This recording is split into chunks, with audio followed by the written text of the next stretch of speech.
Hi, good morning po, Sir Josh Malcolm TV. So, ito po yung actual video test ng order nyo.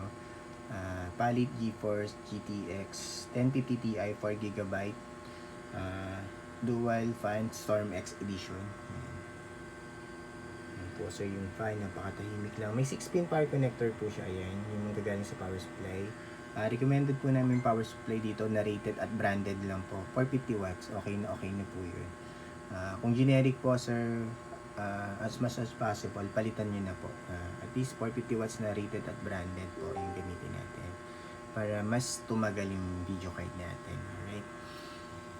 Mas maganda yung rated na ang ginagamit natin lagi. Especially pag may video card na po tayo. May lakas man o mahina, laging maganda yung power supply natin. Right? Ito, naka HDMI cable yung gamit natin. Tapos sir, may warranty sticker kami nilagay. Yun po yun. Pag may any issue po sir, message nyo lang kami para help namin kayo. Bawal po alisin yan or buksan yung warranty, yung video card para hindi po mabayad yung warranty nyo. Lahat naman po ng store meron mga warranty sticker na nilalagay. Yan po yung serial number niya.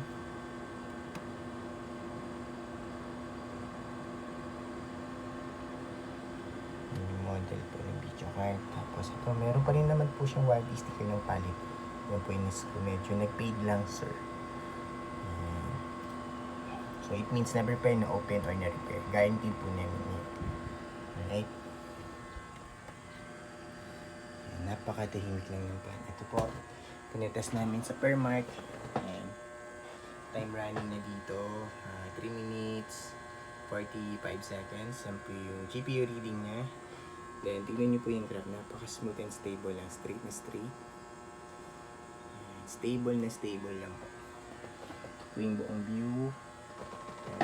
Walang kahit na anong issue, walang random restart or random shutdown, walang hang entries, wala din po yung BSOD or garbage display na lumalabas. Napaka-smooth and stable lang po, guaranteed namin yan. Napakatahimik lang ng fan. Time running po niya dito sa Permark, 4 minutes, 20 seconds na. Stable na stable pa rin po. Smooth lang siya, sir. Ang pangalan nito? Josh Malcolm TV. Alright. Parang ano yun eh, nun. Malcolm. Close ko na to. Yan. Yung per mark, yung settings niya, nung nira natin. Yan po yung GPU detected niya. NVIDIA GeForce GTX 1050 Ti. Close na natin to. Full details and specs natin sa GPU-Z. Yan. NVIDIA GeForce GTX 1050 Ti, GDDR5, memory size 4006 MB or 4GB, sensor, yan, lahat naman may reading hanggang baba po, browse natin. Tapos ito, MSI Afterburner, any brand po ng video card pwede pong gumamit niyan para makita nyo, GPU detected niya rin para alam nyo na legit. Any software gamitin natin, isa lang yung nakikita niya yung GPU na nagde-detect.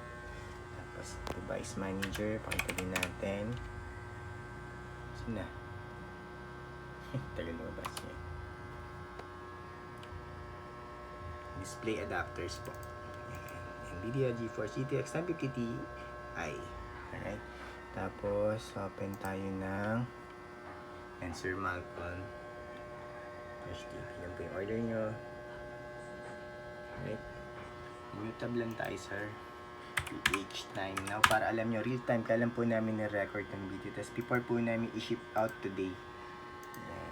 9:47 AM Sunday, May 3, 2026. Yun po yung current date and time natin, real time before po namin i-ship out today. Tinest muna natin. Isa pa. Ito naman. New tab lang.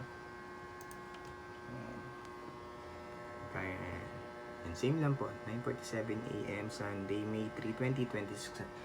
Yan po yung current date and time natin before we ship out po yung order. Tinest muna natin. Ito po yung real website. Pag gusto nyo po i-double check kung legit talaga at kung real time yun po. And then ito yung isa. Yan. Okay. Yun lang po, Sir Josh Malcolm TV. Close na natin to. Pakita lang natin. napakatahimik lang. And shutdown para ma-ship out na po namin ito today. Yan. Super smooth lang. Grabe.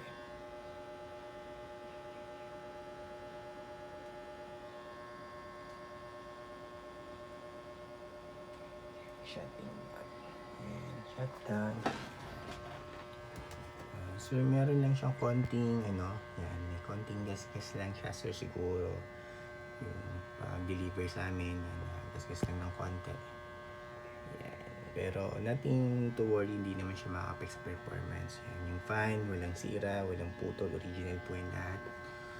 Yan. So, yung recommended namin power supply, rated at branded lang po. At least minimum 450 watts. Kung generic gamit nyo, huwag nyo na po patagalin, palitan nyo na rin agad. Alright? Ayan. Tapos, warranty sticker. Ayan, bawal po alisin. Yung nasa baba. Para hindi po mabad yung warranty natin. Serial number. Ayan. Daming nakaharang. Ano ba yan? Ito na lang.